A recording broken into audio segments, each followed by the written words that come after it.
అందుకే నమస్కారం. మహాత్మా గాంధీ గ్రామ స్వరాజ్యం అన్నాడు. మన అబ్దుల్ కలాం గారు పల్లెలకు సంబంధించి ఆ డెవలప్మెంట్ దానికి సంబంధించి ఆయన కన్న కలలు అమోఘమైనవి. గణేష్ గోల్డ్ తాకట్టులో ఉన్న బంగారాన్ని విడిపించి కొనబడును. సంప్రదించండి 9966511144. అటు అబ్దుల్ కలాం గారు కన్నటువంటి కళలు కొంతవరకు రూపుదాల్చుతున్న మూమెంట్లో మరలా ఎక్కడో బ్రేకులు పడ్డాయి. మహాత్మా గాంధీ కళల కన్నాడు, నిజం చేసుకోలేకపోయాడు. కానీ వాటిని ఈరోజు నిజం చేస్తూ భారతదేశ చరిత్రలో సరికొత్త అధ్యాయాన్ని తనకట్టు లిఖించబోతున్నాడు మన పవన్ కళ్యాణ్. పల్లెలు అన్నవి ఏవైతున్నాయో అవే దేశానికి పట్టుగొమ్మలని చెప్పేసి నమ్మటమే కాదు, ఆచరణలో చూపించబోతూ ఉన్నాడు. ఐఎమ్ షూర్ గతంలో చాలాసార్లు చెప్పి ఇప్పుడు కూడా చెప్తున్నా, నోట్ చేసి పెట్టుకోండి. ఎన్డీఏ తరపున భారతదేశానికి ప్రధానమంత్రి అభ్యర్థి అన్నప్పుడు ఖచ్చితంగా ఫస్ట్ ప్లేస్లో పవన్ కళ్యాణ్ గారు ఉంటారు. 2 పెమ్మసాని చంద్రశేఖర్ ఉంటారు. పెమ్మసాని చంద్రశేఖర్ గుంటూరు ఎంపీ అండ్ మంత్రిగా ఉన్నారు. పవన్ కళ్యాణ్ గారు ఎమ్మెల్యే అండ్ డిప్యూటీ సీఎంగా ఉన్నారు. ఎన్డీఏలో కీలకమైనటువంటి నాయకుడు. ఇప్పుడు పవన్ కళ్యాణ్ గారు అటు మహాత్మా గాంధీ కలగన్నటువంటి వాటిని, మన అబ్దుల్ కలాం గారు వేసినటువంటి అడుగులు ఏవైతున్నాయో ఎక్స్ట్రాడినరీలో వాటిని ఫుల్ఫిల్ చేయబోతున్నారు. ముందు దానికన్నా నిన్న ఒక మారుమూల గూడెం, ఎక్కడో కొండలలో కోనలలో ఉన్న ఒక చిన్న గూడెం, 17 ఇళ్ళే ఉన్నాయి. నార్మల్ జనావాసాల నుంచి 9.6 కిలోమీటర్ల ఎత్తులో ఉంది. దూరంగా దాదాపు 250కి పైగా కరెంటు పోల్స్ వేసుకుంటూ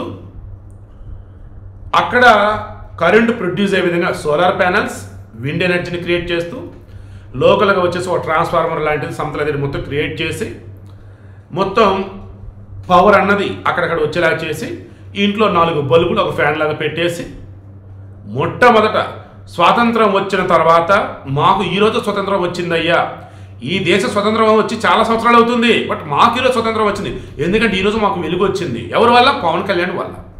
అదండి పవన్ కళ్యాణ్ యొక్క మాట నిలబెట్టుకునే విధానం.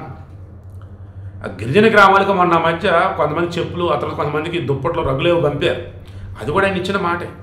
కొడుకు అగ్ని ప్రమాదం బారిన పడి ఎక్కడో సింగపూర్లో ఉంటే ఆ పిల్లడితే తర్వాత వెళ్దామని చెప్పేసి ముందు గిరిజన గ్రామాలకు వెళ్ళినటువంటి వాడు పవన్ కళ్యాణ్. అటువంటి పవన్ కళ్యాణ్ గురించి ఎంత చెప్పినా తక్కువే కదండి. అందుకే కనీసం ఇదన్నా చెప్పుకుందాం. ఇప్పటి వరకు మామూలుగా మన ఆంధ్రప్రదేశ్లో పంచాయతీలు అన్నప్పుడు క్లస్టర్ విధానంలో ఉంటాయి. ఈ క్లస్టర్ విధానంలో 7,311 ఉన్నాయి పంచాయతీలు. వాటి కింద మళ్ళీ వేరే ఊరు కలిసి ఉంటాయి. ఇలా వద్దు, ఏ ఊరికి ఆ ఊరే అన్నారు. క్లస్టర్ విధానం తీసేన్నారు.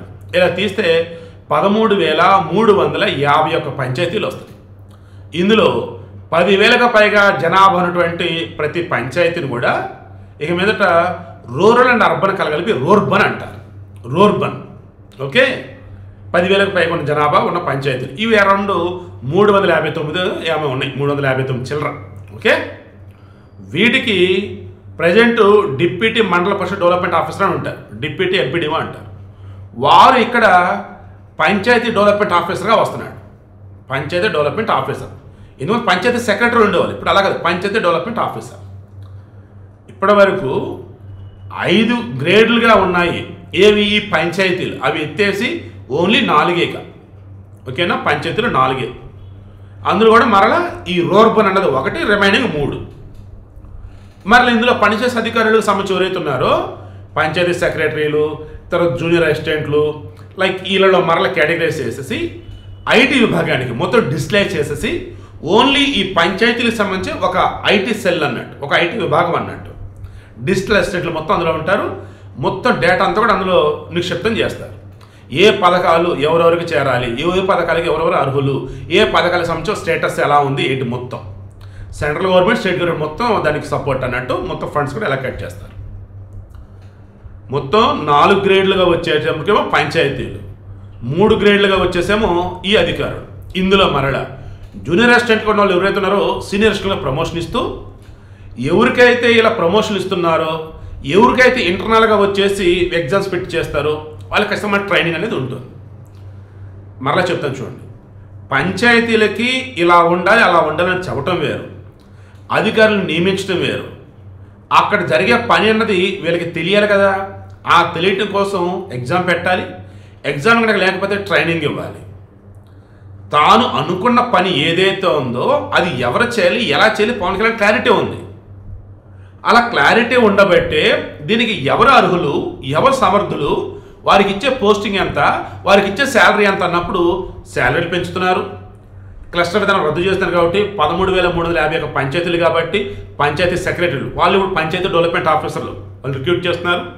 ఎగ్జిస్టింగ్ ఉన్నటువంటి వాళ్ళు ప్రమోషన్లు ఇస్తున్నారు.